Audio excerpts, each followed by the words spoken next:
Let's start with roll call. Peggy Beeler, Here. Tom Denley, Here. Sierra Foster. Here. Okay, for the record, city staff, Ms. Horner and Ms. Briggs are also present. Let's get on to our first item, active agenda. Number 8, consider approving minutes of the October 2, 2023 special meeting. Committee members, do you have a motion? Oh, I gotta do my best Evelyn Wood speed reading here.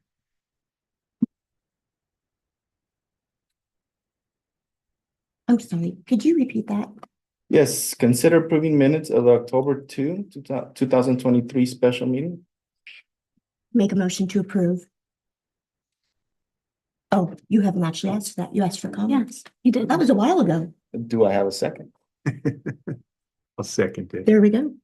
Okay, I have a motion by committee member Beeler and a second by committee member Denley.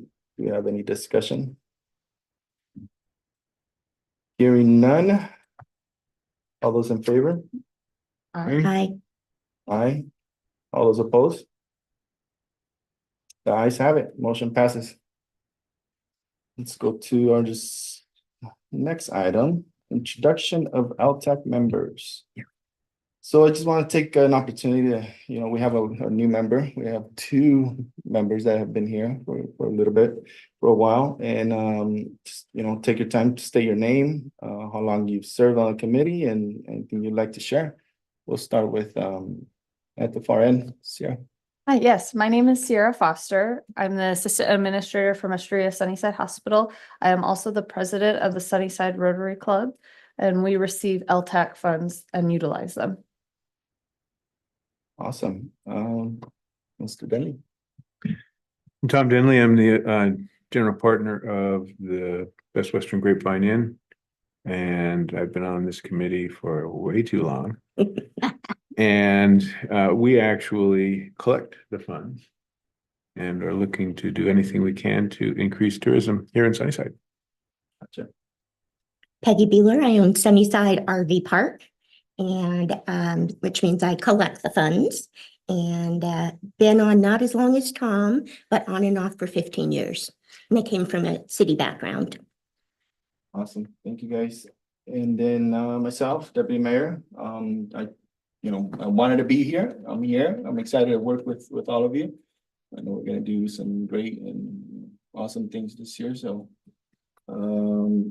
usually we have meetings, in March, right? But we're in July and we have a lot of work to do. Yeah, in January. But January. Well, with the turnover in the committee, it was difficult this year. Yeah.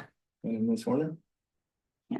She's our staff liaison. Yes, just here to assist, help in any way possible. Also receive the applications and help do all the administrative work that you guys need me to do on your behalf. And I would say keeps very detailed minutes. Thank you. yeah, it was really good, wasn't it? I just like, I take notes while the meeting's going on, so, Awesome. And Ms. Hernandez will be helping us with anything you need help with. Cool.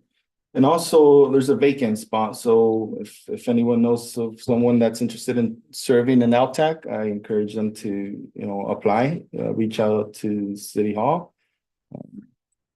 So this year. Can I ask a question? Yeah, go ahead. Does that vacant spot need to be filled by a consumer or a producer? User. Because in Union Gap, it's not written that way. So Yeah, no, ours is, yours is we need written equal, even? Okay. equal representation. I believe by law, it has to be equal. Yeah. Or RCW and Yeah. code, both. The unique thing about that is this year, I learned at AWC and MRSC that they could come like from the Lions Club. They don't necessarily apply for LTAC funds, but they can if they wanted to. So somebody from the Lions Club could join, or the American Legion, they apply for it. So I encourage, even if you have questions, if you're not sure if you can apply, just come on down and ask, either City Hall or reach out to myself and I can help you with that. Let's go on to item C. explanation of lodging taxes and lodging tax advisory committee. So just want to take a minute and explain what LTAC is for those that don't know what LTAC is, what we do. And let me get to that page.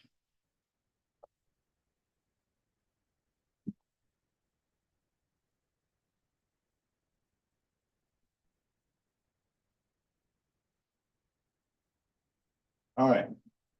LTAC is a body that advises on the use of lodging tax revenues collected from overnight stays at hotels, motels, and other lodging establishments. These taxes are used to promote tourism, support special events, and fund tourist-related facilities. And pretty much our job here is to take the applications from the public organizations out there in Sunnyside that are interested in bringing in more tourism, like the Cinco de Mayo, the basketball tournaments, the parade, all those events that come to Sunnyside. You're more than welcome to apply for funds. Let's see here. So use of funds, tourism marketing and operations and special events and festivals, operations and capital expenditures for tourism-related facilities, supporting visitor centers and convention bureaus. Membership and selection. So you either have to be a rate payer, a tax user, or a receiver. So Ms. Beeler and Mr. Denley, they both generate revenue from taxes from an RV park and from the hotels. So that is the reason that they're able to serve on this committee. Ms. Foster, she is part of Rotary, PM Rotary, and that qualifies her for being on this LTAC committee. So those are the two requirements that LTAC has. And of course, an elected official, we serve as a chair of the committee, and the council as a whole is who selects who's going to be on here. Well, actually, the mayor selects. So I volunteered for this time around. You'll have me for the next, I believe, year or two years. And you did attend a lot of the meetings last year, so I think Yes. it was a good fit for your first time because you had, sat through some meetings. So Sat through some meetings and watched some meetings, of course. So appointment, members are appointed by city council. Pretty much if you want to apply, just, submit your application. There's a couple of trainings that you need to do as well. That gets forwarded to the rules committee. And from there, we bring it to council as a whole.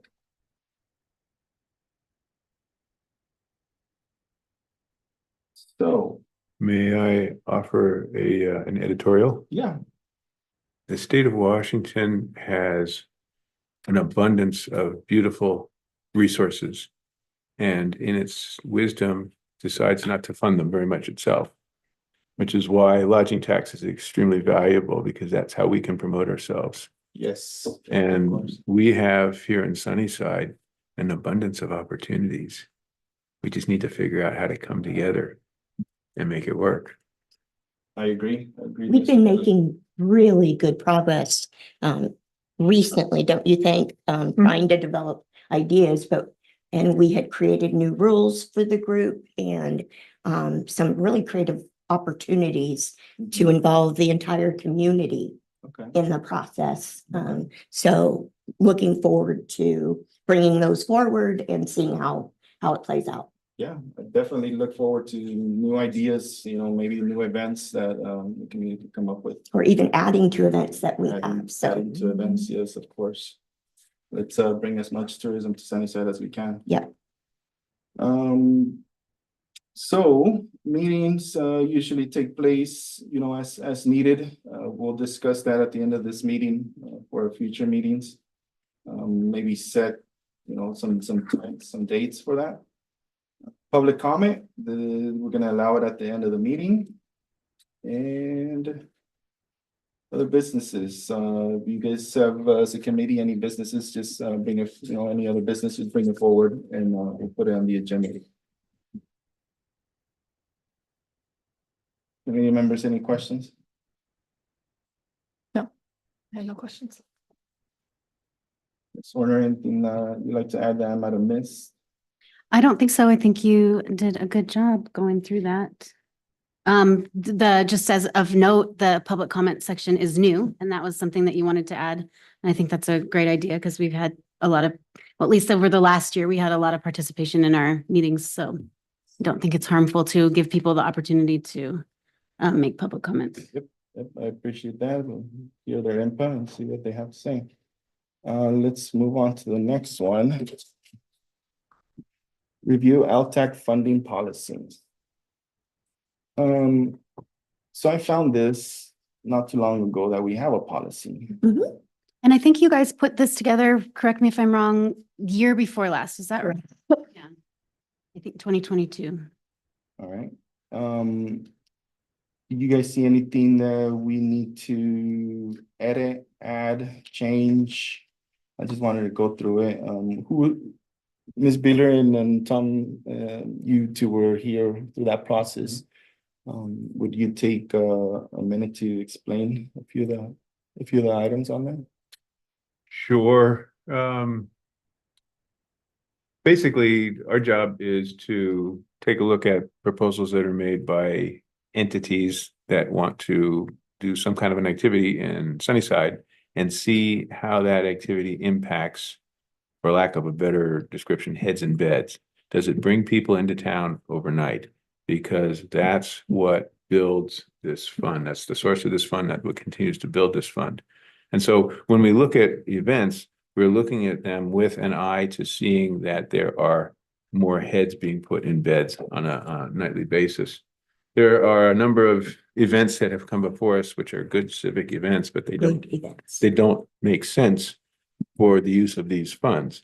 It's always kind of fun and a little controversial when we have those discussions. But and we are very interested in spurring entrepreneurial effort. So if somebody has an idea, we encourage them to come. That idea may not generate a ton of lodging tax in the first or even the second year, but if we can see that it has potential and they're willing to push it, we Yes. would like to encourage that. I agree with you, Mr. Denley. We need those fresh ideas. I know sometimes the public might just be intimidated or you're scared Or not to used do it. to doing it. Used to doing it, but I'm sure that we could help them out on the first year and I would like to see them successful in the next, 5-10 years after that. I'd love to be more proactive. We have discussed having a workshop prior to applications because the RFP process generally, well, last year we didn't receive one application that was complete and the people were here. And so we would like to maybe hold a workshop and help them reach the goals of getting the application completed and what's needed. Also follow up. There's actually a 30-day follow-up after an event, which is critical to knowing how it's putting heads in beds that we've not always received. And so that would really, I think, help with the beginning process. We also would like to kind of brainstorm with the individuals. Tom has specifically really good ideas on what can be added to sunshine days or just creative ideas, but we're on the committee, we're not the applicants putting them forward. And I'll give you an example. Our rich Hispanic culture has not really been utilized in Sunnyside. We've talked about having a food contest, things like that. That will bring it. So expanding on what's currently available is one of the things we've wanted to do. And also help, no matter if it's a no or not, there's always something we can do to help the business if we put our heads together and are being proactive. And I'll give you an example. Last year, we said no to one group. And he contacted me privately. And I was able to give him resources on, he could have brochures made, he can put them in Yakima at the visitor center. Through our Yakima connection, we're able to advertise his event because we're paying for those services, that, I didn't know if the photographer would be available for him or not. But there is a photographer for the major city events that we have, and perhaps he hires out if that was something he wanted to use. So there are definitely things within our scope that we know that, even though it was a no for that person, and it was a no for a variety of reasons, it's still an opportunity to help promote tourism, which I think is ultimately the goal. Yes, I appreciate your passion, Ms. Miller. Definitely, if you have any sort of questions, right? I had a meeting with Ms. Horner about the applications, the incomplete applications, because I did follow it last year, and I would like that process to be fixed, I guess, in a way. And what we discussed was me or her and myself having a meeting and going over the applications. But now that you say, some sort of workshop, that also sounds like a great idea, where we meet as a committee, don't invite the applicants just yet, but just go over the applications and make sure that they're fully completed. That way, when they come in, they do the presentation, and we can make, our decisions, and not having to send it back for edits or completions, right? If I, may I Yeah. add, as being on the applicant end, I would, however I can assist in that process, because we can provide feedback on how that application process has been for our organization in the past. And so if you need any, just offer that. Thank you. I can't wait till we get to the RFP because I did make a lot of changes to the general one that I have on the app, on the packet for you to go through. And hopefully we've solved some of the issues that came up last year, but absolutely, you know what I mean? We can put more suggestions into it and change it. And I did schedule, on the schedule portion, I did add an extra meeting prior to approval. I think I misunderstood maybe that you didn't want to have the applicants there, but either way, or if we want to do that, when we get there, you'll see that there's an extra meeting scheduled. So hopefully that might answer some of those issues, but Yeah, definitely. When we get there, we could Yeah. discuss that. And also, Ms. Foster, when we get to the RFP process, we could hear your input as well today. This is probably a little out of order. I'm just going to put it out there because I think it'll come up again. But we have talked about having I guess you would call it a brainstorming session or a strategic planning session where stakeholders, and I'm talking anybody in the community who has an interest in tourism as a stakeholder, can come together and we can share ideas on how to advance tourism in Sunnyside. We have a limited amount of funds, and if we are, I think, concerted in our efforts, we can make them go a long way. I think we need to focus some of our efforts, though. I definitely like that idea of having, a forum of some sort with the community, and have a discussion and then brainstorm and see what we could come up as a group. You do that before your RFP, then you might see a whole bunch of New ideas. Yeah. Different RFPs, yeah. Will this, Excuse me, restaurants are part of the tourism package. There Yes. are many businesses, souvenir shops are part of the tourism package. And while they don't put heads in beds, it is tourism, which is part of LTAC's mission statement. So having the entire community, we had actually talked, we had it set up to go out to the businesses for our meetings, but that's changed. So having a workshop would totally adequately provide for that interaction should anybody need it or want it. Yeah, is Ms. Horner, I don't know if it's something that we could set up before that application. I think it would depend on what kind of workshop we're talking about, because for the ones like this, where we are maybe taking action or looking at something, I think it's important to be able to have it live streamed. So anytime we're doing something outside of a facility where we have the ability to do that, we want to maybe consider the type of things that we're doing so that we're not making people feel like they're missing out on something. But yeah, I think workshopping out in the community is absolutely something that could be doable. Okay. Yeah, it's definitely, don't lose traction on that. Let's keep it going with that. I appreciate that comment, Mr. Denny. Policy. So I don't see too much that, to change on here or to add. I just wanted to make sure that everybody has an understanding that this policy is there. And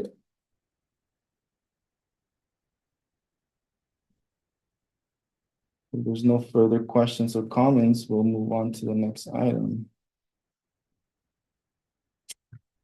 Item E, review of previous year awards. Ms. Horner. can you There's take that, my- please? Yeah, I am in those packets. You'll see the lists for 2023 and 2024 to date. Well, that's actually effective through the end of May. The funds that were awarded, what was used, how it was used.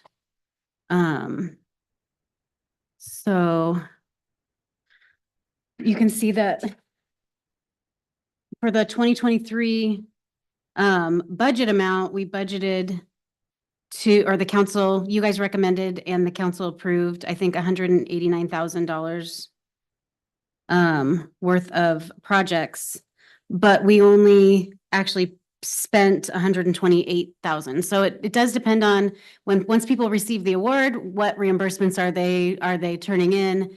Does a project actually happen all the way? So those, the amount that we approve will be the top, but we don't always distribute all of those funds, which is one of those things that impacts kind of that fund balance that we have running in there that allows us to be a little bit more flexible and necessarily being limited to exactly what we bring in any particular year.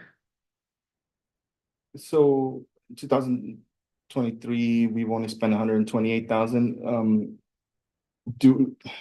Are we expecting anything else to be paid off? The lighted farm implement parade did turn in, I want to say it was just, you might know Sierra, but I would think it was only about $2,500 worth of receipts recently. But in order for us to reimburse that, we need that tourism, that form. And so I had been in contact with Monica Niemeyer about providing those tourism numbers from the lighted farm implement parade before I can reimburse those. But those would actually then go, if they're being reimbursed this year, you'll see it on the report for 2024, but. Even though there's a parade in 2024 happening. Yeah, it won't count against that. We can keep the individual awards separately, but just when it shows on an expenditure report, it'll show in the following year. And I see where the LTAC recommendation, but then the council approval, it's empty. I just assume that whatever the LTAC numbers are, that's what council approved. Yeah, and I apologize because in the 2023 ones that happened in 2022, this wasn't my spreadsheet. So, but I do think that I didn't, I did update that, on the 2024, sorry. I'm not sure if I did it right either, but yeah. I think the intention was to show what council approved, and typically council can't really change those award amounts unless they send it back to the LTAC with a recommendation, but once they do that, they can make a different amount after 45 days. So that would be the reason to have that sort of on there, just in case there's any adjustments. And then just for my education and understanding on this report that we're looking at here, these ones that have funding requests submitted and then nothing from LTAC recommendation in the column, the third column there with no financial dollars means they weren't awarded anything. Right, they weren't funded. I'm just curious, looking at that, how did 509 Insanity get reimbursed? Or is that for a previous year? Because they weren't awarded any in this cycle here. This, Not that I have a problem with it. I think 509. well, they were awarded in 2024 and they received funds in 2024 in. Yeah, on this chart here, this one that says vendor paid 2023.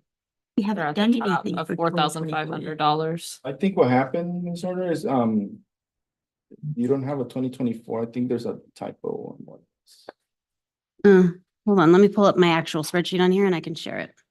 Because we haven't made any Oh, awards it's under for Sunnyside 2024. School District. If you see the vendor on the left, but under the project title, it says 509 some, oh, but I see what you're saying. It looks Nothing like it there. wasn't awarded. Yeah, And as I said, I think those guys are doing something to try But to we- bring people into town. but we didn't vote it through, so how did that get paid? Yeah, or did it and this just didn't get updated? Well, could it have come from the Valley Tourism? No. Somehow, like no, there's no like. No. No, Would have. we wish. We would issue it to them and then. But let me pull the minutes up and we can actually look in the actual minutes and see. Cause I have something, they got approved for 2024, right? Correct. So that's what I'm thinking, that spreadsheet. We talked about that. Well, because the Cinco de We- Mayo award was to the city we- that year for we did 30,000 for this year, Yeah. 2023. Or says outside payments Yeah. by vendor That's a payee, timing issue, 2023, Maybe, or maybe that's, should be 2024. but we haven't approved anything for 2024 yet. Well, we've approved Yeah. expenditures for 2024. That's what you approved at the end of 23. Oh, I got it. That does get a little It's just confusing because of the timing. year. Got end. it. Yeah, okay, got it. Sorry. But this chart, at least for Cinco de Mayo, would be reflective of 2023 Cinco de Mayo. Yes. Right. So that's why I don't think this chart is just simply a typo at the top. Yeah, this award right here, the one that says 23 is for funds that were spent in 23. It was approved at the end of 2022. And then the expenditures that are on the blue lines, those are actual expenditures in 2023. So those come right out of the system. So then maybe, the 509 in Sandy got approved in 2022. Yeah, well, let me pull it up. Hold on one second. I'm pretty sure we did approve it. So I think that's where that 45 Got it. comes into play. I'm Probably. glad to see they got some. Just kind of like Yeah, what we you're did it saying the about the year Lighted Farm before. Implement Parade. How it'll Yeah. show up in 24, even though it was approved in 23. Right, and that's one of the things I updated on the RFP when we get there is I put in the reimbursements need to be submitted within 30 days of the completion of the event, because we did have some things that were like months later that we're receiving reimbursements for, which kind of muddies the waters as well. I mean, And when we get to that part, my only comment there is that can be quite difficult when you're working with vendors to, especially if you're not paying them until the date of the event. Usually it's a net 30 terms. And so you might not pay them in the first 30 days, even after the event, if that makes sense. And then, so if we can look at that timeline, I understand yeah, we what could you're, move it to 60 days. I just wanted to Yes, put, yeah. there wasn't anything in there. some So timeline. I started somewhere, but yeah, that's great feedback. I think the implement parade, because it's so close to the end. Yeah. That's always gonna gonna be be paid, a little, almost always in the next year. It's one of the other, Let me other see. question I have is, Yakima Valley Tourism got approved for 87,000 for 2023, and it shows that we paid out 77,000, but then I see another payment that we gave them in May 3rd, 2024. It says 2023 reimbursement number 11 for 37,000. Is that 37,000 part of the 77,000? It would be. I think it is, but, because I don't know, you know what, I'm gonna have to pull it up. Hold on one second. I mean, that's 5 months after the end of the year that they're submitting reimbursements. While she's looking at that, this is one of the groups that we had wanted to have come in and kind of explain in better detail. One of the committee members last year was concerned about the dollars that we were spending there. But we didn't have the IT support at the time. We didn't have at the time. So to come back and meet with us and kind of give a better detail. Obviously, some things are self-explanatory, publishing costs, things like that. But the bulk of the amount, what exactly does it provide? Yes, I definitely agree with you. I think last year, weren't they over Zoom? Didn't they do it? Yes. They did. One of the things that we also talked about was they were the ones who were administering the city of the tourism website. And I know that the city had wanted to hire a communications director and take that in-house. I don't know if you've made any headway on that, but that was a good chunk of that $87,000. Okay. That was ultimately why it was approved, was because we didn't have in-house, but then we had vendors who contacted them and didn't get it on their site. So that was another newer development since then Yeah. that wanted to find out what the criteria was so we understood it better. I'm gonna share my screen for you guys up there. Oh, yeah, I'm Roll at old. me. So, no, I'm gonna zoom, that's not, that's Victoria's still. This is the driver's license test here. Yeah. I don't drive. Can you That might be why. Zoom instead of the thingamadeal. Great description. Yeah, sorry, I know. All right, still. You know, and actually going back to my question, if those 37,000 were part of the 77,000, I don't think they are, because right below it, on the next page, it gives a breakdown of. Well, what I'm showing you here, these are the actual reimbursement requests for 2023. So this is their first one, and you can see this box here, the contract amount is at 87. So their first reimbursement was at 14. Then, sorry, let me just. Are you talking about, is it where it says Yakima Valley Tourism, the first reimbursement's 3360 for an official travel guide, and then the 14,000 for Well, this- marketing? This up here on the Says screen is employees. the actual voucher that should match. I don't know if you'll be able to find it on the blue line. They're both on the same day, so that might be Oh, okay. why Yeah, my that's- screen looks that probably different. is. It's what you gave us. Yeah, Yeah, both issued on the same day. 17,520. right. Yeah, so this reimbursement too has that 3360, you're right. So then number 3, So did they go over? It does look like they went over. I don't think so. That's why I'm going through these. So number 3, they You were think they're still under? under. Which is unusual for them. They Yeah, it's spend- very, yeah, but they did tell us the numbers could be less. We wouldn't reimburse over the amount. Awesome. The No. city wouldn't, our Okay. staff wouldn't. That's why we track this on these. So like if we get to 11, the reimbursement 11 only had $398 on it.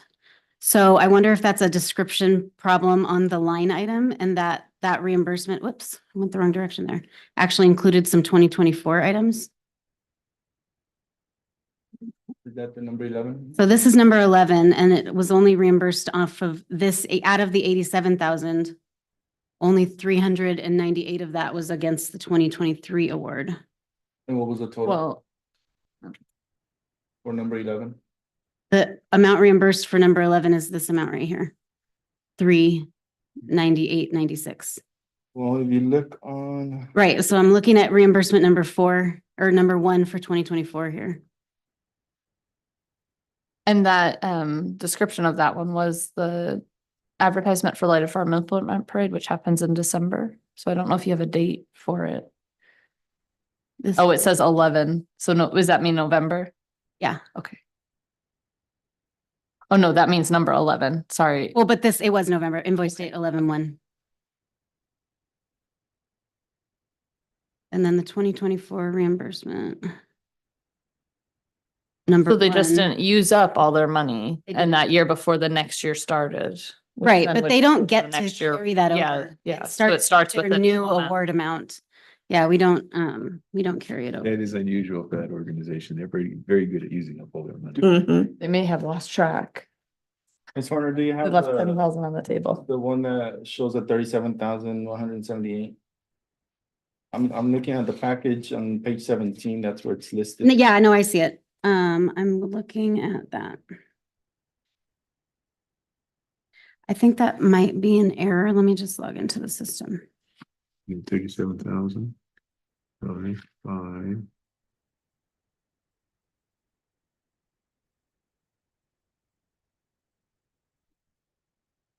Sure.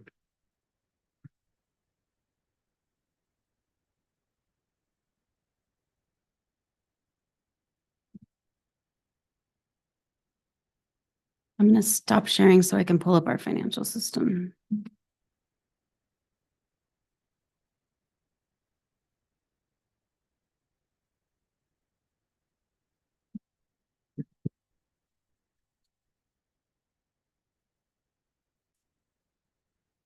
You're gonna pull all these together. Yeah. Let her sort it.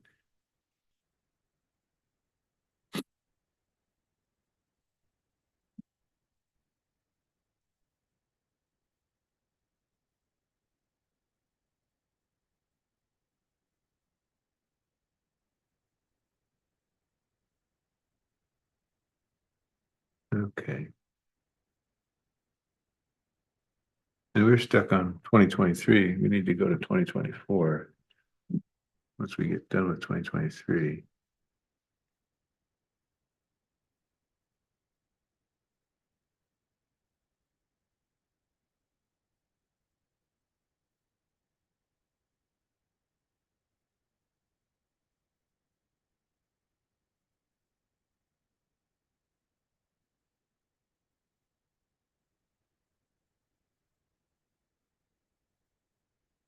You guys have any questions on 2023? The only question I had to do with the fact that it said that LTAC payments for 2023 included 4,500 to 509, and then the budget for 2023 didn't show anything allocated for them.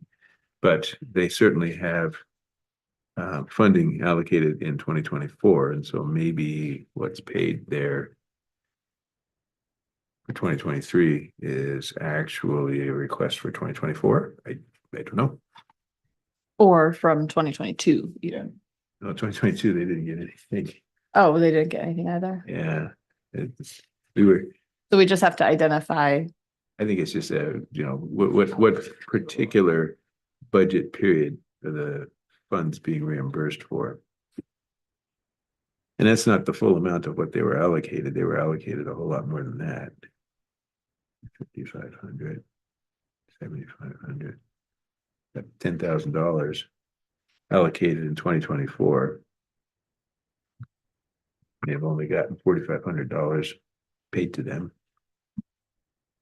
So the one that's listed as reimbursement number 11 for 2023 on the blue line is actually reimbursement number 1 for 2024. It's misidentified in the accounting system. Okay. So it matches, but I am confused at why the amount is different. So I'm gonna have to pull that voucher because what we issued for reimbursement was that 40,000. And so I don't know why the check amount was only 37,000. But those are 2024 expenses, not 2023 expenses. Okay. Weird. You said it was 40,000, maybe it's just adding the rest of them that are there. Equal to 40. Hold on. We're definitely under the recommendation though. Is this all that's been issued for 2024? Just these? Yes, So some of this stuff had to be mislabeled.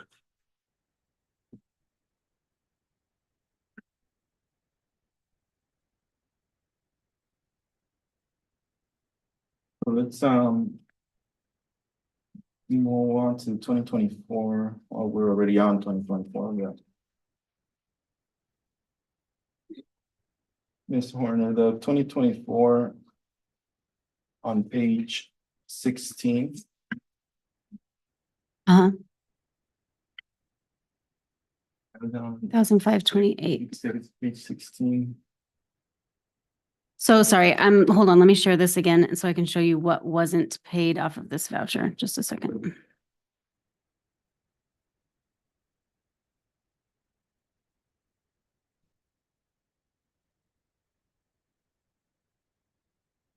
while she's looking, that was one of the things we discussed too. Last year was our first year for an audit, the first time any fund had ever been audited. That's not correct. Oh, I thought that's what you said last year. No, the individual project expenditures had not been audited by somebody in the finance department. Correct. I remember hearing. Right. this.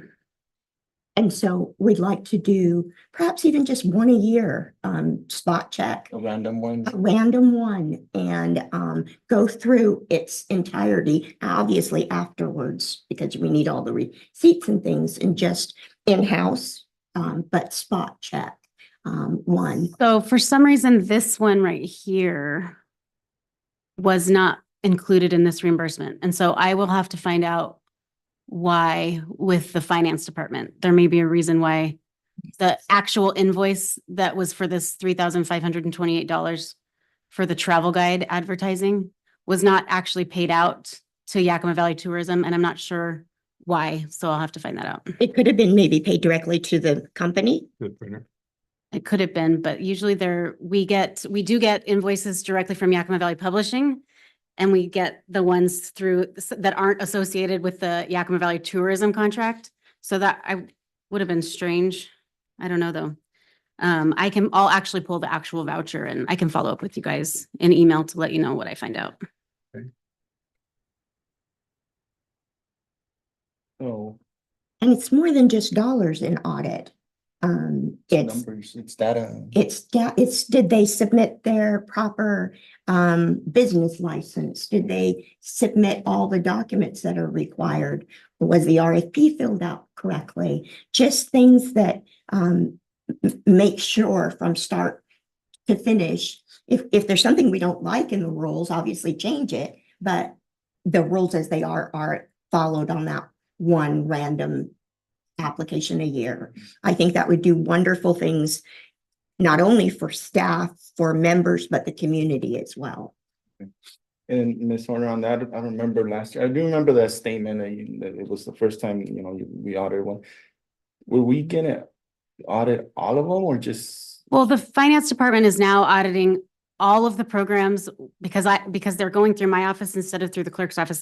Nothing against the clerk's office, but we look at things from a different perspective. And so now when we receive those final reimbursement requests, we're going through each program and we started requiring that financial report from the awardees as well, that lists basically all of the revenues and expenditures for their project. And so we're going through that and matching that up to the RFP. So we're going through each project, yeah.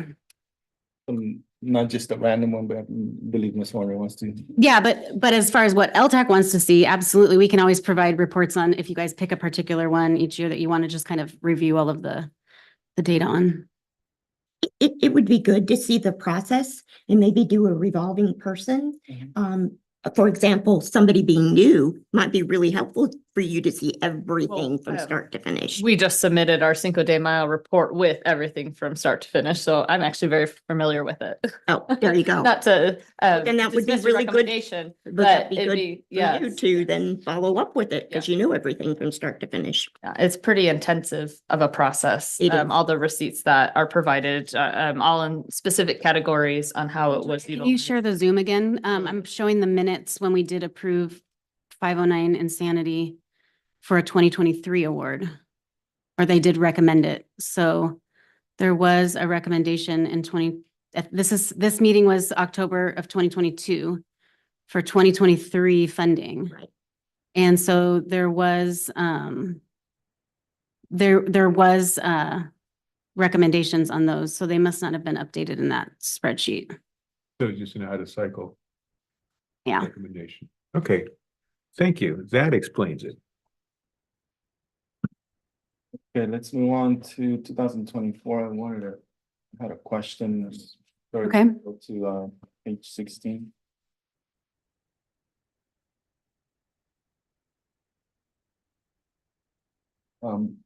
This is what's been paid this year? So this is through the end of May. Yeah. For projects that happened in 2023?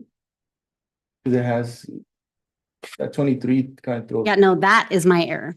That one is, Yes, so that should be 24. yes, that is a typo on my part.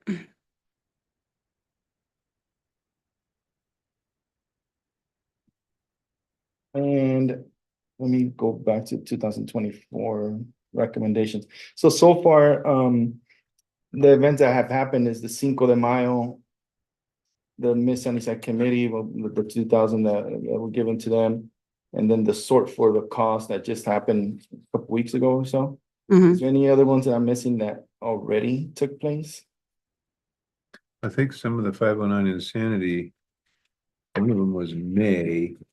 Mhm. I'd have to go back and look. They were spaced out. They were like April, May, or March, May. I want to say August, and then maybe October. What I would like to see, for 2025 at least, when we get there, is a column that says the date that they're Okay. holding the event. That way we get an idea of when the event's gonna happen, if it really happened. Good idea. Sure. So the rest of these events, they're still gonna happen in 2024. Mhm. Committee members, anything you would like to ask for 2024?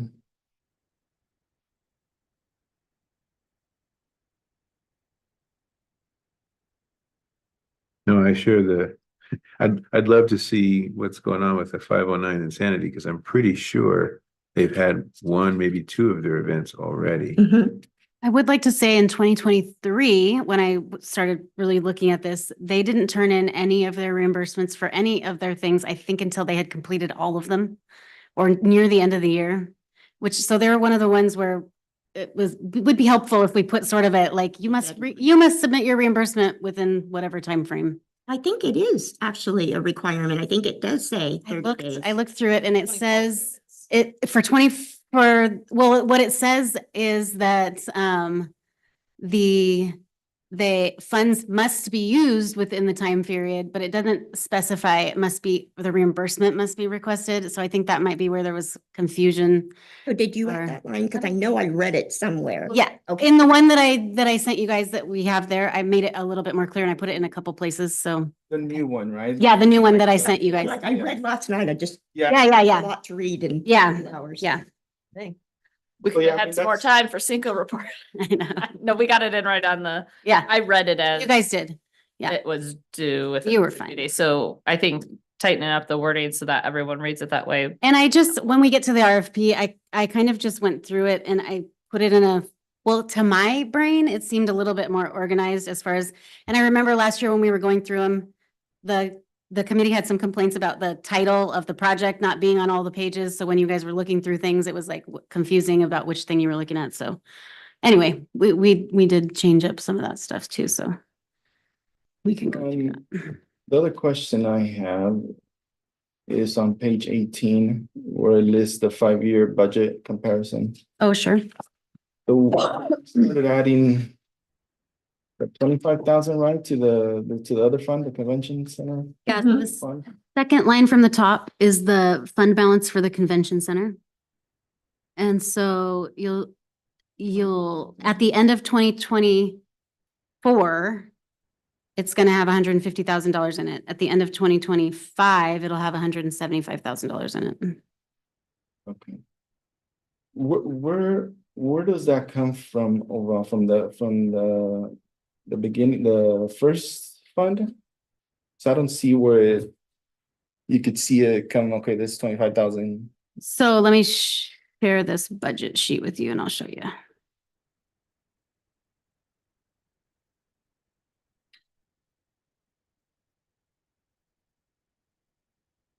Budget.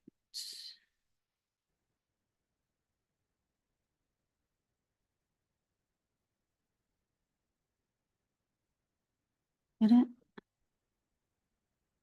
There we go. So it's this top line when we do the budget portion. Sorry, let me make this bigger for you guys. So we just basically, there was a resolution by the council passed in 2018, I believe, to start this. And so that first $25,000, we just basically take off of the total amount available for expenditures for the year. So this amount right here, 142,700. If you look at the professional services line item, it's that amount. 167,000 is what was budgeted, minus the 25,000 is what we have left for the rest of the projects. You know, are you talking in 2024? Mhm. Gonna go back to. I'm, This one up here that it's on the screen is not in your packet okay. because we haven't filled it out yet, so it doesn't have anything on it. 2024, the recommendation to LTAC was 137.5. Right. And so is that 25,000 on top of the 137.5? No, the 25,000, yes, 25,000 on top of the 137, right?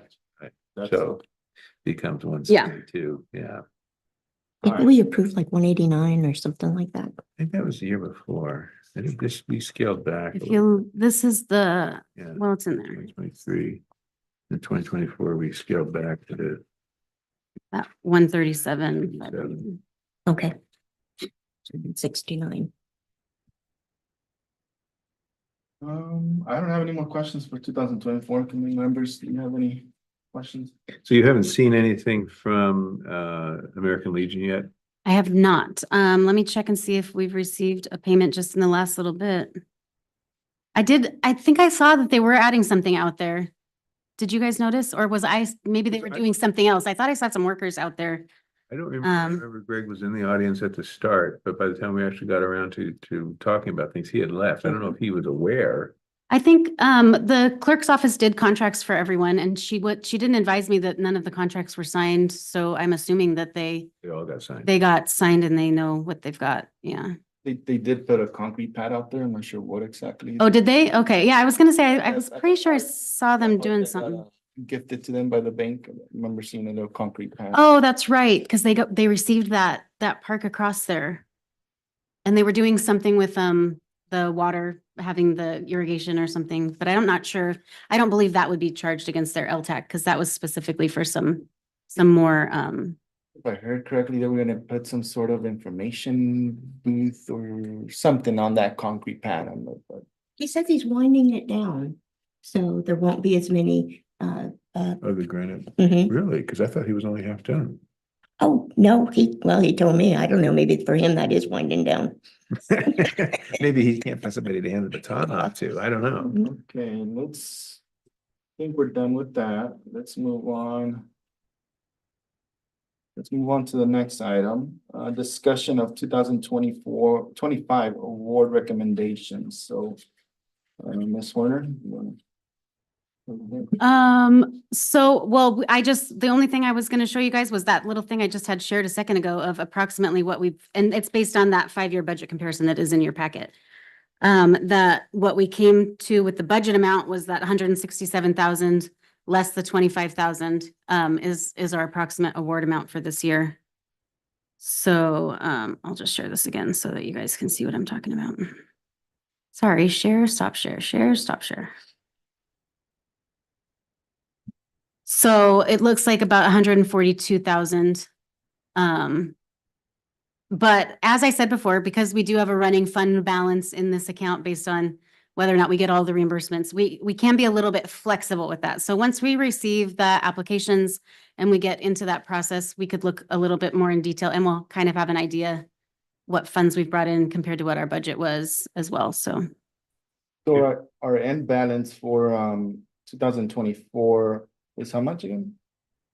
it is estimated at 156,000 plus 150,000 for the convention center. So the estimated ending fund balance, there's $156,000 sitting in there that gives us that flexibility. In addition to what the revenues we actually bring in during 2024. That was gonna be part of the strategic planning Yeah. Yeah, on to the develop something. develop something. Yeah. Mhm. That I definitely want to maybe start a conversation in the future, Mhm. future meeting this year. That's awesome. So 156 plus, we expected to come in with 152,000. That was the estimate or the estimated amount based on kind of what we got. So we have what, close to 300,000? That- Total, if we were gonna, talk about Yeah. spending every penny. Yeah, but which, Yeah, we minus the 25 that goes to the other. No, that's including our balance for our convention, which we don't spend. So that money just stays in there unless we change it. But, that 300,000. So we have 156 left over to spend. Yes, but plus we're not taking consideration any of the funding that comes in, any of the tax revenue with that money. sorry, hold on. The American Legion has not done any requests.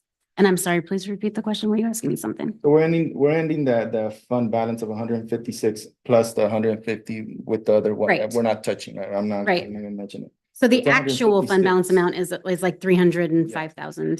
So we that's- did get our money already. That's come. For the end of 2024. Yeah, That's what we're- it's yeah. taken off the Okay. top. Yeah. Awesome. And how much was that? The convention center money? No, how much did we get for LTAC? Oh, well, we don't know for 2024 yet. You mean for 2023?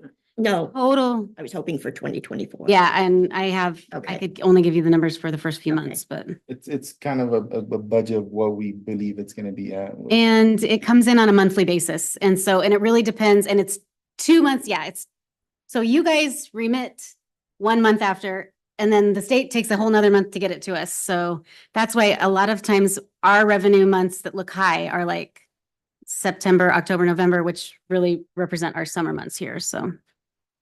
Do you have a projected amount? Yeah, Yeah, what we budgeted was for that 152. Like I said, because the big amounts of revenue come in near the end of the year, it always looks at this time of the year like, oh, no, we're not even close to our 50% yet, but that's because, Well, I'll tell you, we're off a little bit. are you? And you guys, yeah, you guys would know that as the experts, so. So going back to my comment or question, so we kind of have 300,000 minus the 25 that goes into the other fund. So about 275 if we wanted to spend it. Every all. penny, Yeah, right. every penny, okay. awesome. And still have the other fund. And that doesn't touch your convention center money, that's correct. So, all right, then I'm Uh, not reading this cleanly. The beginning fund balance, 156,000, Mhm. beginning convention center fund balance, 306. All right, 150 there, so you got total 306. And then you're anticipating 152,000 coming in, so you'd actually have 458,000. Yes, but we Yeah. don't touch that one money, so that's why it's Pull out. 275. Pull out the 150. Yeah. Plus the 25 for this year, and that would leave Plus- 275. All right. Took us a minute to get there, but we got there. So then I have a quick question. So is the discussion now to consider supplementing the amount budgeted? Because if it's going down from 2024's amount and costs for events are only going up with vendors. So are we gonna leave the 2025 budgeted amount at 142? Does that make sense what I'm asking? And the 142 is just based on what we budgeted Yes. this year, but yeah, that is, I mean, we're gonna have, that's. What do we think we're gonna have is part of the discussion, so. Or do you wait until the RFPs are turned in and then you make a determination if there's more money available? Yeah, I think so. I think that's what we should do is leave it at the 142 and then based on what we have and what we recommend, Okay. could adjust that. Yeah, And when we, We don't normally make the decisions based completely on what money we have available. It's, what are they doing to get their own funds? What are they spending the money on?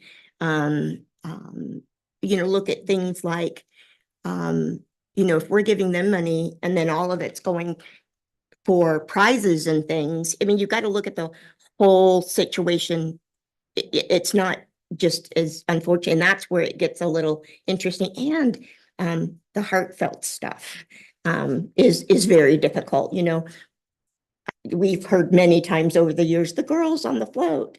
The girls on the float do not financially make sense. And last year, it actually got off of LTAC and went, although I see it's back on. It's a calculus, we can't kill it. You can't.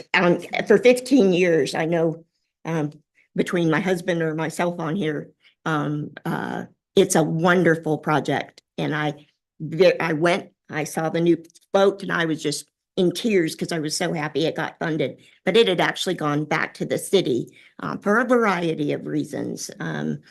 For example, some expenses are personal expenses and you cannot fund LTAC stuff and buy their dresses and stuff. And I don't believe anyway. And so there were a whole bunch of reasons, but it just financially doesn't make sense. so a secondary question, when we put the information out to requests for proposals, do we share that we have a certain amount of money available or is that unknown? Well, this is public meeting. Well, yes, I guess that's true, but people that might be inquiring if they didn't do the research, is it plainly there on the information we share in the media we do, in the information we share? Don't you think that might be disappointing then? Because they don't know how many No, are. I don't know. That's why I was just asking if And it's something so- that's shared or if it's only in the. Share it, is that correct, Ms. Warner? We don't Um, share it. It's available. It's all, It is available. it's all budget amount and it's available. So, but we don't. You would have put it- to research it. It's- Yeah, we don't necessarily, and one of the things in the RFP, it basically says that the amount of the request is up to the Council. applicant. And so Oh, I see. they determine the amount they want to request. We don't necessarily, somebody could write an application for $500,000. Now, they're probably not going to get that. But yeah, we don't really limit it in one way or another. So it's kind of open to what people, Thank you for explaining. yeah. All right, let's, if we're done with the budget questions, let's move on to the RFP process. Warner? Sure. Okay, so if you want to go through that, a lot of the changes in the actual okay, so I proposed some dates in here, which we can go over if you guys like them. And so on the second page of the RFP is where the schedule is listed. And so assuming if we have some small corrections that I need to make, and if we can get this out, in the next couple weeks, then what we would be looking at is having, a due date of probably like the end of August. And then, so that's where I had under the review process, I have LTAC first review on September 18th and then second review on October 2nd. And then, and recommendations on October 2nd, which gives the council time to approve it or send it back if they want to before the end of the year as well. So I'd like to hear some feedback from Ms. Foster. I mean, you guys did it right for the application for Cinco de Mayo. Is that time enough for somebody to do the application process?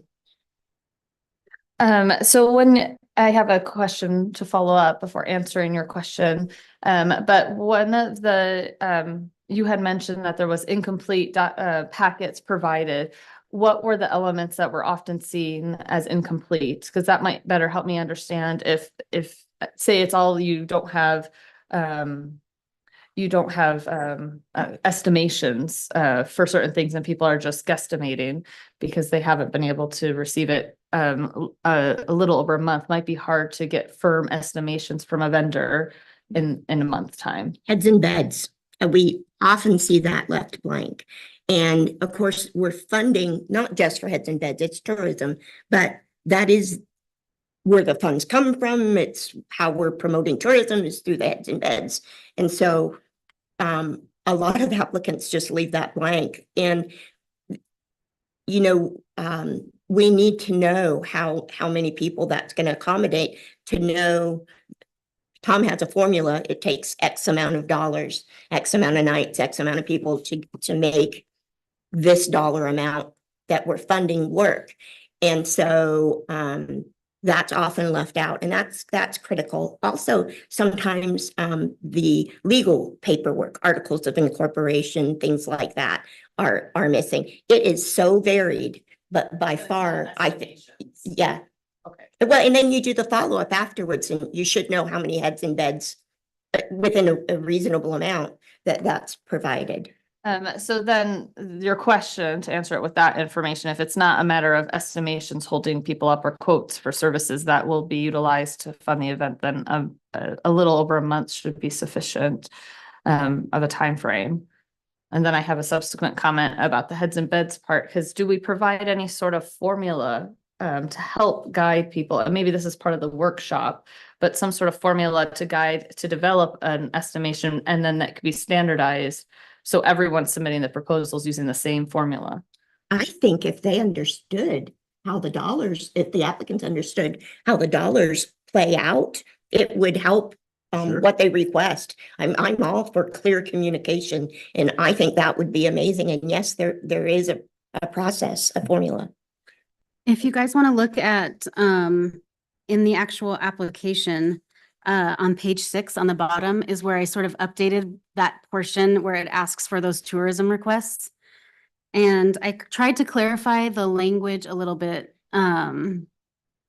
So because it was sort of like, I felt like it was a little bit confusing when it asked for number of attendees and then number of paid lodging nights and then number of unpaid. And I thought, to me, it was confusing. Are you asking for attendees or nights and separating those? So on here, I sort of put it in order. The number of participants, then how many people do you think are traveling from the 50+ miles? Because those are the ones that are likely going to be using lodging, right? And that's the criteria. And so then I said, okay, how many do we think are only staying for the day? So I kind of tried to make it clearer on here so that people could kind of do that math in their head. How many people do you think are staying for the day only? How many do you think will use paid accommodations? And then I also did update at the top of this page, if you look at the first question on the top of page 6, I updated some of these questions that talk about tourism and asking people more clearly, is your event going to provide lodging for people, which is like our invitational for swim team that we're having this year, they allow camping there, or is your event going to utilize existing? And then same for dining, and is your event bringing food in, or are you going to make, use of the dining things that are already available here? I think that the gist of those questions is great. I might suggest changing the wording to just clarify in very simple terms, are the people who are coming in, are you going to provide lodging for them, or are they going to have to buy it? Okay. And are you going to provide food, or are they going to bring their own food, or do they have to buy it? Because that's what we're trying to find out. We're trying to Right. find out, are they going to spend money in Sunnyside businesses? I know one applicant in the past, my gosh, they must have 200 people spend the night, but it's not in Sunnyside, and it's not affecting anyone's bottom dollar that's providing lodging in Sunnyside. So those are considerations we'd like to know. That doesn't mean it's not a viable application. It just means that's definitely important for consideration. And Mr. Denley, I'm sorry, how can you propose? I didn't understand how you wanted the language cleaned up, and I only think in my own brain, which comes out in sentences like this. Well, it says, does the project provide lodging for tourists or rely on existing lodging options? And I think you could say it a little bit more simply. Are people going to purchase lodging? Or are they going to, how do I say Use this? existing facilities. Could you put Maybe. in parentheses, for example, provide camping on site? Oh, yeah, maybe. Or like Okay. something Camping like, hotels, yeah. or, Are you I'll look at it. I'll Sort of- workshop it with a bunch of people in my office and see if we can come up with something that just so is it's a really little easier clear. to understand. but Then- the example you shared about the camping Yeah, it's helped helpful. clarify it. Right. So there's some way to blend Yeah. what you shared with us. Okay. And then the major one that we added on here is all reimbursement requests must be received within 30 days of completion of the project, no exceptions. Again, going back to Ms. Foster, you've been through this, Mhm. this afterwards, right? Is that 30 days enough? Because I mean, if we're gonna put it in writing, I think we should enforce it. So I want to make sure that it is enough before we actually put it in writing. I agree, and I'm amenable to making it even, I would even be willing to go to 90 days because sometimes things take a while, but I would, yeah, well, I know, I don't want to, but I would hesitate going any farther than that because, 60 is plenty. Yeah. yeah, okay, Everyone's on that 30-day term, so I think 60 is reasonable. all right. Also, any- What do you think? Yeah, you do Yeah, it. Other user? I agree. It was a little challenging for our last event to make the 60-day timeline, but we did. And so it is doable. And setting that expectation ahead of time then helps the organization know and have in their mind during the whole process that they have that commitment. So they can verbalize it to their partners they're working with. Hey, I'm going to need this quick turnaround. Hurry up, I want to But pay you. Yeah, 90 days would be my preference, but I'm Yeah. amenable to the 60 days as long as it's not 30. 30 would be quite In challenging. agreement, in 60 days, we'll put it under. Yeah, I can update that. We'll enforce it. I mean, let's, if it's in writing, let's enforce it like everything else. Well, then additionally, it'll help you identify if you can reallocate those funds I in subsequent agree. years. And I also think when we look at like some of the events that haven't utilized all the funds, but we're awarding them, and we can look at that sort of through history and say, hey, you know what? We've consistently awarded you $10,000 more than you're using, we could give that to somebody else. I think that's really, Mhm. That's a good point. My other question, do we have anything on here that says anything about the reporting? Like yes. numbers? I mean, So in the RFP portion on the last page of the RFP, so one more up, nope, you went too far. Not the application portion, but the actual description. There's down reporting requirements or performance reporting. So this lists in the RFP, it lists the requirement for the tourism reporting, which we had in there before, but then I also added the information for the, and this is, I'll update that 30 days. It says right there to 60 days as well. Sorry. This also adds that financial report that we added with the contracts this year. So that's part of the RFP process and they know that they're going to have to submit that as well. So on the data and the reporting, we're gonna put it at 60 days as well. Just for the financial one, I think the tourism one needs to remain at 30 days. Because after your event is over, you should already know how many attendees that you had. And like, well, I guess, Well, I would argue, I mean, the type of events that I've been a part of are ones where you don't track the number of attendees because you're not like hosting a 3-on-3 tournament where you know how many people are. You're collecting data from them because they're registering. And so you might be able to ask, okay, how many people are in your team? How many family members are coming with you and have more concrete numbers? If you're doing an event like Sunshine Days or Cinco de Mayo, where you're just inviting the entirety of the public to attend, it's harder to capture. So it's not always just, I guess I'm just adding this caveat because you can't just always say that the award winners will know exactly how many people are there. well, and keep in mind that So there's estimations happening. even on the reporting, I mean, it does provide different methods for doing those estimations. And, Mhm. you know, the JLARC reporting, there's not any way for anyone, unless you actually are using an app or something real techie to track every single person that walks through a door. I mean, they understand that there's a lot of them is based on estimations. I made myself available. We ask everyone.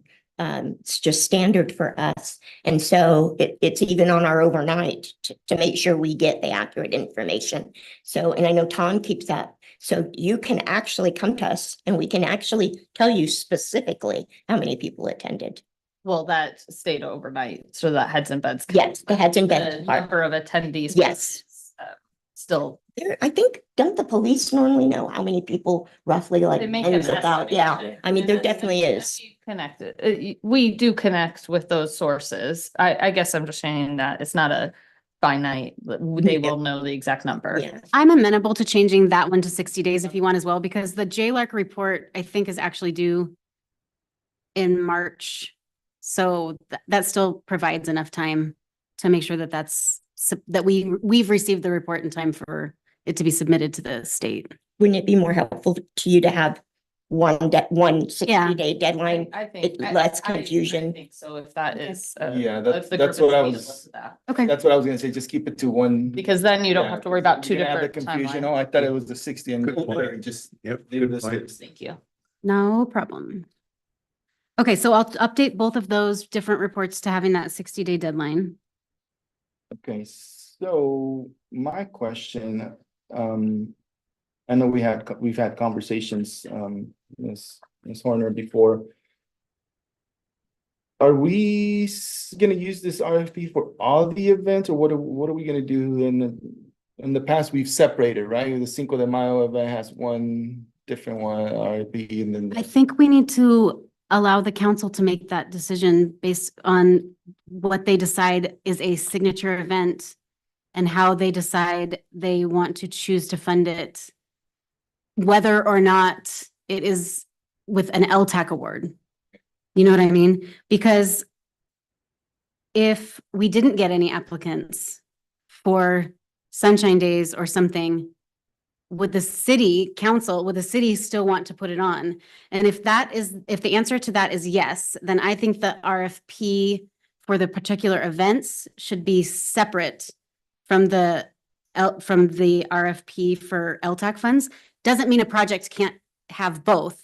You know what I mean? That an applicant for the event RFP can't also be an applicant for the LTAC funds. But that was when we talked, I mean, that was kind of my question is if the city council is going to choose to budget an amount or fund it, whether or not it gets applicants through LTAC, then the actual event RFP should probably be separated. But if they fund it, they would be funding it from the general fund, correct? Right.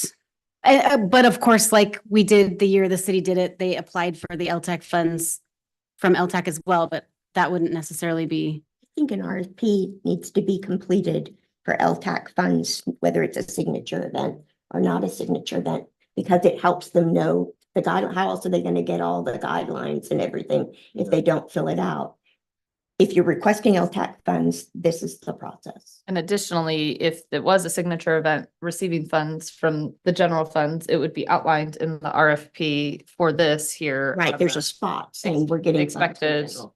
you know, where you have your expected revenues, you would have it in there Yes, as what you would also be receiving, good thought. right? Yeah, I agree. Okay. Is it, I would say, I mean, we're already July. Mhm. I think. Yeah, so- Well, my opinion, sorry, I changed my password today and now I just can't get back into my computer right now. I hate that.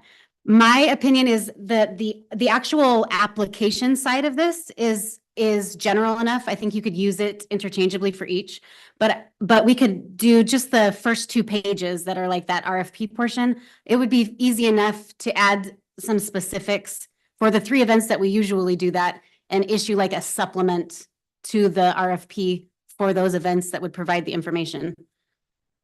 If that's what you want to do. I have to admit, I'm a little bit in the fog here. Are you saying that there are some events that don't have RFPs associated with them? Mhm. And that's the part we would like to get Well, away from. Yeah, I think they should all. They should all have an RFPs. RFP, Well, yeah. and this is past your site. What was the question? There's some events that don't have an RFP. No, that's. RFP. No, what they do for the general fund, but do we see an have you seen an RFP for a signature event? What are the signature? No, only through LTAC right now. That's how we do it right now. Yeah. Right. And just for my clarification, the 3 signature events are, Lighted for LF, Lighted Fire Implement Cinco de Mayo Sunshine Days. thank you. And we've questioned the validity of Sunshine Days. So. Okay. Anyway, Of being a signature event or just its event? liability, Okay, it has been, thank you. anyway, So, Ms. Horner, going back to your comments earlier, I think you're trying to protect also, is it like, you said, if nobody applies for LTAC funds, or say this Sunshine or Cinco de Mayo, then the city. If there wasn't an applicant for Cinco de Mayo, for instance, because we do know that one does bring in tourism. You know, what would the city council, who's kind of responsible for all things that happen in the city, would the city council want to take action and make sure that event still took place? Because LTAC can't award funds without an application, right? So if no one applies for something, LTAC can't just say, well, here's money for somebody to do something. This actually happened. Yeah. With the Christmas tree, and they brought forward an RFP. It was out of time, but we agreed to consider it because it was an emergency event. And I can't even remember what we voted. I think we said no, but I think it happened anyway. For a tree.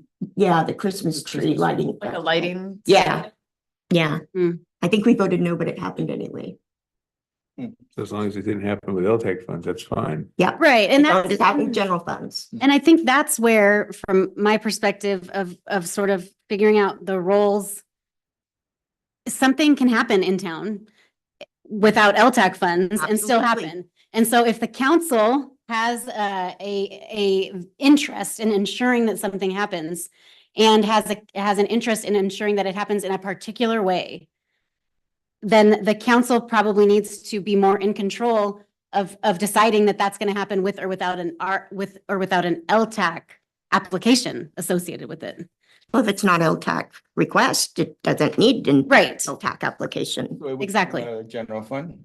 Well, In an emergency, see, that was a one-time only. I don't even, I think, I don't, well, Has and that that's ever where happened you and before? I were discussing too. I don't even know if it needs to be a budget item or more of a decision from the city, because the way that we've done, for instance, any of these events in the past, yeah, LTAC has been used for it, but like the private for-profit companies that put them on did receive additional extra money for those events. So they're profitable for a company to do. So the city doesn't necessarily have to spend money in order to have a vendor, as long as the vendor is able to keep their revenues. But that would be something that still the city would want to be in control of what happens at a city event, right? Or at a signature event. So this is all a very, I think it's all kind of a non-issue almost for this group, because it would be outside of the LTAC Mhm. fund, and it would be up to the city council to determine what is occurring with those events. right. We just can share that no one applied for LTAC funds for one of the signature events to council, so they're aware that no one submitted anything. Well, can we do it, say, for this year, right? I mean, nobody applies for an event and the deadline comes. So can we just reopen it for the city to apply for LTAC funds? and that's what happened in that event, Mhm. in that circumstance. And so, and we agreed, of course, to then emergency of a meeting and considered out of the date frame, which we're Yeah. allowed to do. Yeah. So I But guess I don't only- understand the issue because But only four, I would say only 4 signature events for the city to correct, apply for LTAC funds. correct, outside of the, Yes, yes. outside of the norm. And only if there was a reason, like no one applied for the funding or like in that instance, the hospital wasn't able to do it that year. Can I ask a question here? There's a flip side to this, which I think is just popping up into my head. We have the RFP process so that we have information that allows us to determine whether the event is viable, whether the organization that's putting the event on is a potential recipient. Is legally, yeah. But do we have it written that they must submit an RFP, or is that more for us to evaluate it?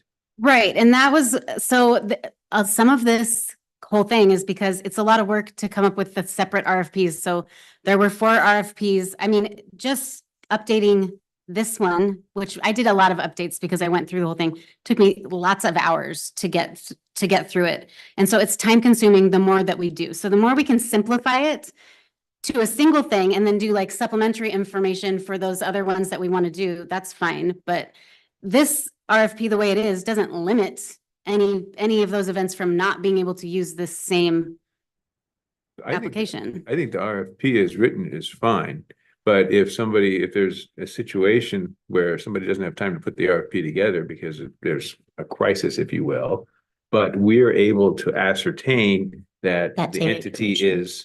is acceptable, Right, it's a good project, it's up to us to make a recommendation to council. We've done our job. It's up Right. to council to decide. right. It's just a tool that we're using to evaluate That's whether correct. this is a fair recommendation to make to council. Yes, So I say keep the RFP, simplify it so there's only one, Yes. and encourage people to present it, but know that we do have a process for dealing with something without an RFP. We still have to go through the same vetting process. right. Well, and on the bottom, so this is the conversation we had last year too about whether or not we were going to accept applications all year long or outside of the RFP process, because we don't need to do it this way.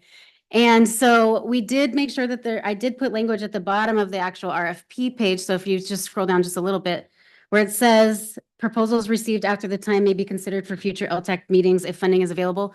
But I would love, I think it is important to have sort of a time of year where we know we're doing this, especially Yes. before budget, like we're doing right now. I like this, but I don't necessarily know that excluding it to one time a year necessarily makes sense, but that would be up to you guys. I think it would be amazing if people could submit their applications at one time. But also, if we hold the workshop during this time frame, there have to be the dates. Otherwise, Yeah. they could submit it afterwards and we don't have the time to do our due diligence. So I love how you word it, but I would love to be open to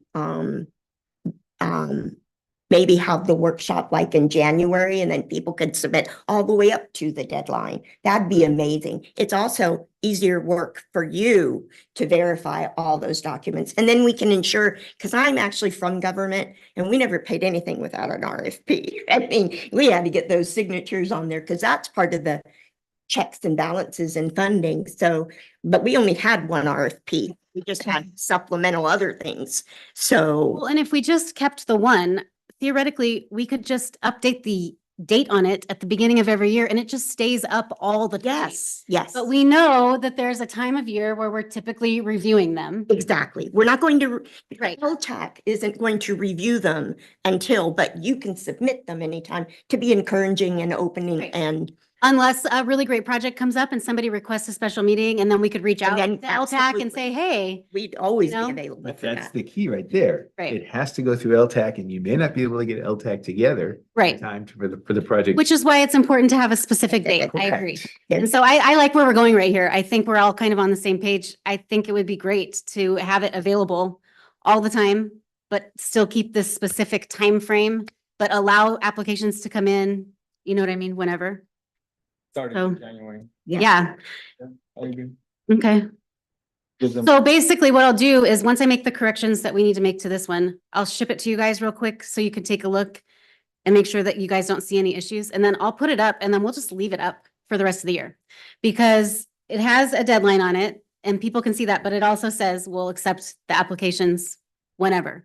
And then at the beginning of January of 2025, I'll go in and I'll update the dates and all of that. And Be then done with it for the Yeah. year. that'd be so nice. Yeah, wouldn't it? So that'd Yes. be good. Efficiency in government. Ooh. Yay. And us all being on the same page. That makes me happy. You to Washington DC.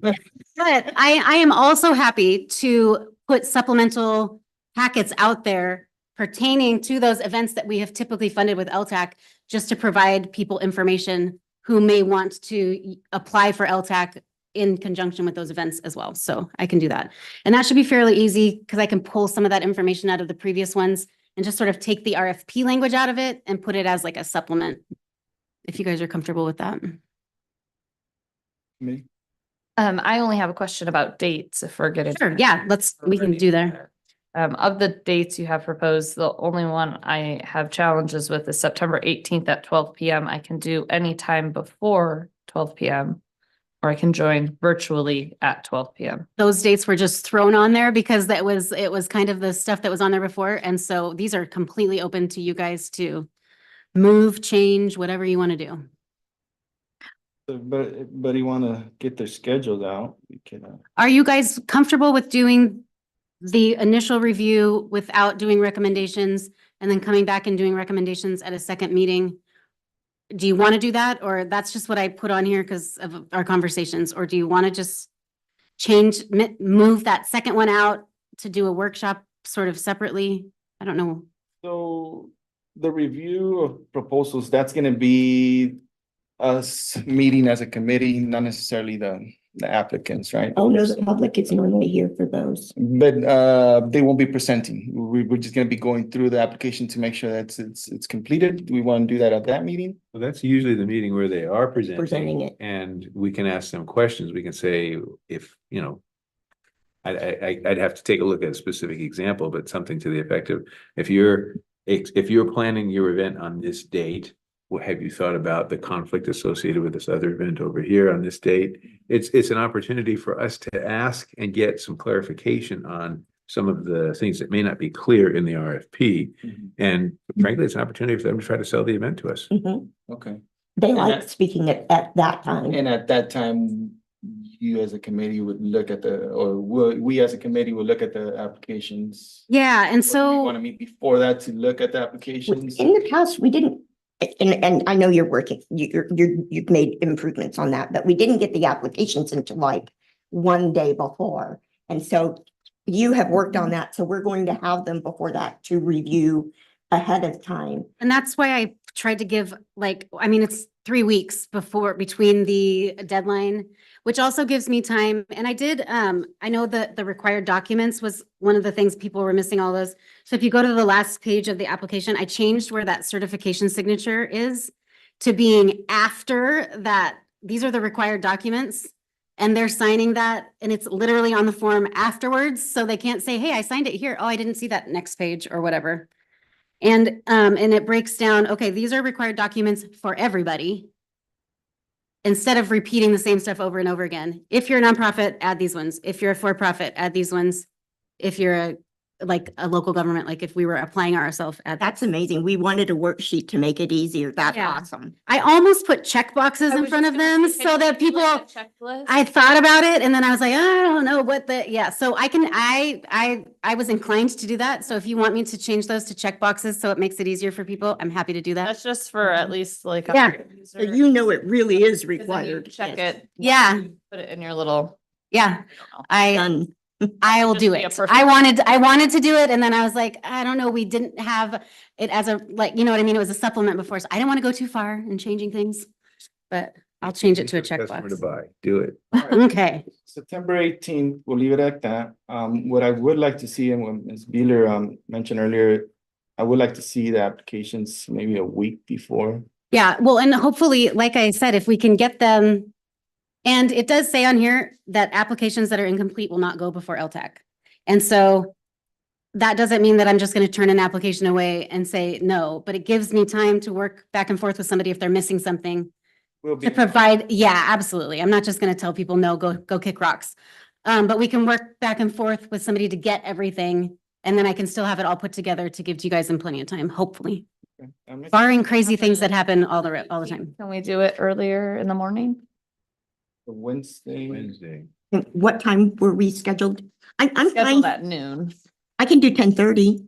How much time do we need to review? That's the one This you is- probably want a lot of time though. Yeah, these, but you gave us two, which is last year that two worked out really well. Yeah. But this is the longest part, so it needs 2 hours. I have a meeting in Olympia at 4 that day, so I have to leave here by noon. Well, if we don't do the 18th, we could do that Friday. I try to think about times where I know we're gonna have this room available. Friday is great. for Friday me, the the 20th? 20th. Friday the 20th? Any time for however long you all would like. At what time? Wait a minute. Could be there all day. Friday, My boss September might say 20th, otherwise. yeah, We want to start at 1?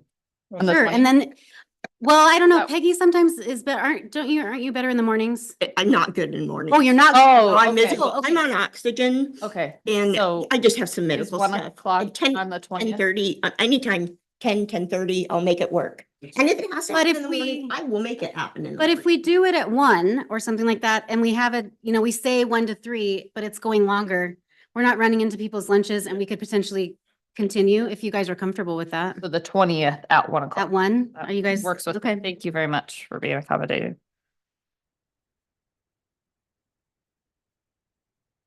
And then October 2nd. Also Wednesday.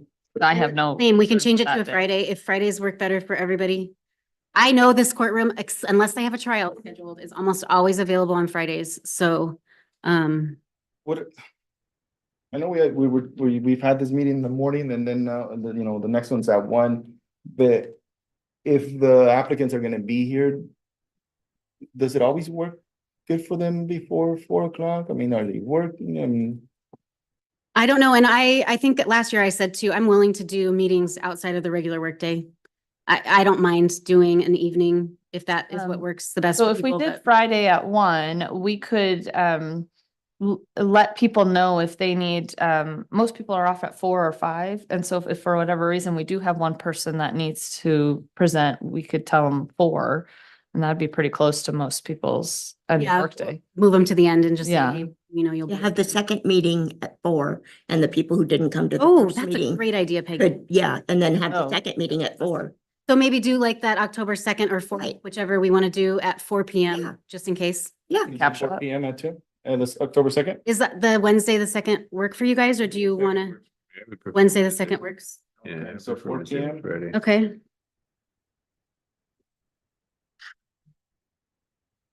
So the next one, council review of out time. and then, yeah, that next council meeting. So if you guys make the recommendation on the 2nd, that gives me time to get everything ready for the council packet for the October 14th meeting, so. Be good. All right, any questions, guys, on the dates? No, thank you again for being flexible. Yeah, the idea of a workshop, a brainstorming session, it's something Oh, that's that right. we have to, we have to do it. Yes. It would be, if, for the people completing the application, if the intent of a workshop would be to help them through it, we'd want to schedule it in this early first week of it being open. For this year, but it would be great to do it in January for next I was year. gonna say, we're kind of late in the year. So Yeah, maybe Okay, we so wanna postpone try that this year. idea. something For next year. For next year, January. because I know you've really wanted your stakeholder meeting for a while. And I know you've also brought up the, adding the additional, CPA, yep. yes. Yes, that's, Yeah, tourism promotional. did that area. go forward to council last year? It never did. And so I know, there's so Well, much. there's a mechanism associated with that. Yeah, we have to get the It hotels. 50% of requires the some work, signatures. probably on your guys' behalf to kind of get out there I'll and, be glad to help beat feet. Oh, I've twisted arms. It's, Yeah. you get people who are stubborn. but it would be great to get that Money. stakeholder meeting scheduled sometime in January and put a plan in place for that. Yeah. If you guys want to do that, so Yeah. I can put that on my calendar of future events. I would put it on the calendar and Okay. it needs to be something that is basically advertised. It's, Yeah, if you are interested in tourism in Sunnyside, please plan to attend. I And- have a question. Go ahead. We have some people that have applied, in the past and probably will in the future, and they are actually in the county.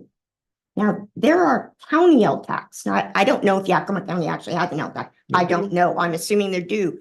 So should we even consider those applications if the event's not in Sunnyside,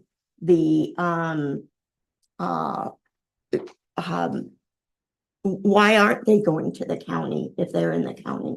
And events in Yakima the County does not have, does not collect lodging tax funds, and so they do not have an LTAC. And there's nothing in the law that precludes you. Precludes it. No, But there that would be isn't. a rule that you guys could absolutely make if you. If there chose. isn't LTAC county funds available, then I think we should keep it as a consideration. I think I was with Tom and I wasn't just 100% sure.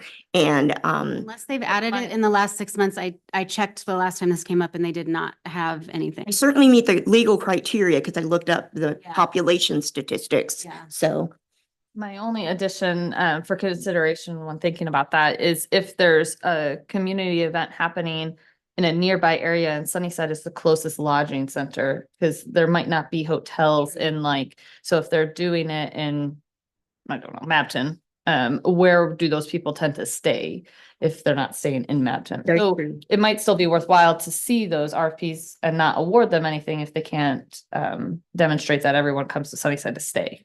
well, you got it. Yeah. That's a great idea. Criteria too, with the LTAC funds, the way they can be used Mhm. for outside. use. I would have to look up the rules on that. Well, yeah, obviously if there isn't county fund available, then we should keep it here. So. All right, well, if there's nothing, there's Well, nothing. Do you guys want to have another meeting for any reason prior to October when we review these? Sorry, I didn't mean The to interrupt, 20th. Deputy Mayor, but I just wanted to make sure if there was any reason that you guys wanted to meet prior to that, Prior to the August or the. prior to the October 2nd meeting. So September 20th. September Or 20th. yes, that's what I meant. So I have a question, and this is something that we should consider. We deal with RFPs in a flurry of activity in the months of September, August, September, October, and then we go dormant. And I've been involved in a number of lodging tax advisory committees, and the one that in my mind is the most effective is the one that has routine meetings. Mhm. The one that has routine meetings is up in Union Gap and they meet every month. I don't know if we need to meet every month until we have a scope of work that is large enough, because they have a scope of work that's large enough that makes sense for them to have a meeting every month, but maybe once a quarter, if we met and we said We it's had gonna be, discussed that before. yeah. Did. And if we add the 60-day requirement for funds being receipts accounted for in the 60 days following the event, we would have more progress reports throughout the year. So quarterly would be a great cadence. And we did recommendation. schedule that at the end of last year, but then we had a new council and a turnover in, we didn't have a quorum. We didn't even No. have enough LTAC members No. after the first of the year. So I'm happy to go back and look at the notes of when we decided to do it before. Or if you guys have a suggestion for a quarterly, I think before we said like the third week of the second Yes. month of the quarter or something like that. But We send you our availability. for- yeah, or something consistent that works. Yeah, absolutely. And I can look at it. I'll push things aside if I know we're gonna, Mhm, for sure. so that I can make it, because he's Mhm. important. Yeah. I agree, Mr. Denley. I mean, we should be meeting at least quarterly. And also what I want to do is if you guys have anything to add to the agenda, I'll, also reach out to myself and Ms. Horner. And that way we could kind of, program it to the agenda, going forward. I have one other question, maybe it's a favor to ask of the mayor, because that individual appoints the people who are on this council. But could the mayor appoint or ask the person from the city council who's going to chair this committee to do it for more than a year? Yes, So there's continuity.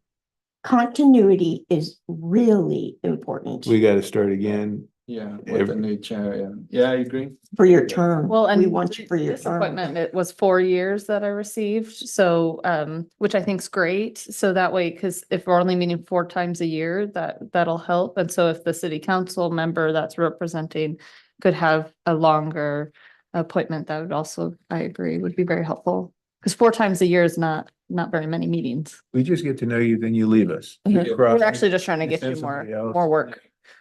Yeah, I'll talk to the mayor. I mean, anything's possible, right? Anything's possible. We just have to discuss it and approve it, with council. I'll But- buy you cookies.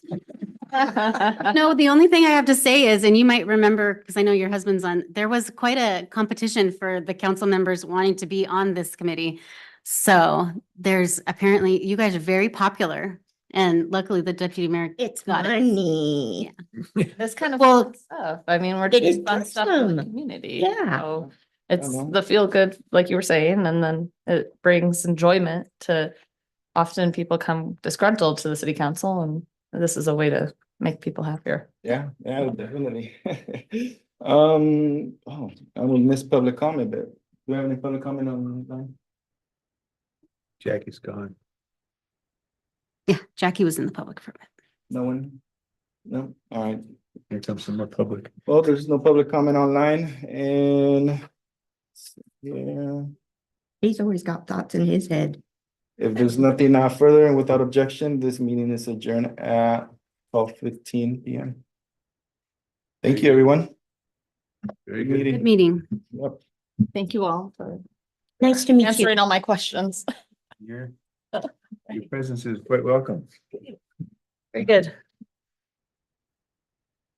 I think we got your, this week, or yeah, I'm pretty sure it's this week. And then we're gonna work on putting. Age is not for the young, is it? That page. Don't think they could handle it. Oh, for the The light. Lord has a design and I am in it. Marty, because I aged early, he always said, it'll never get me. I'm perfectly, yeah, ask him.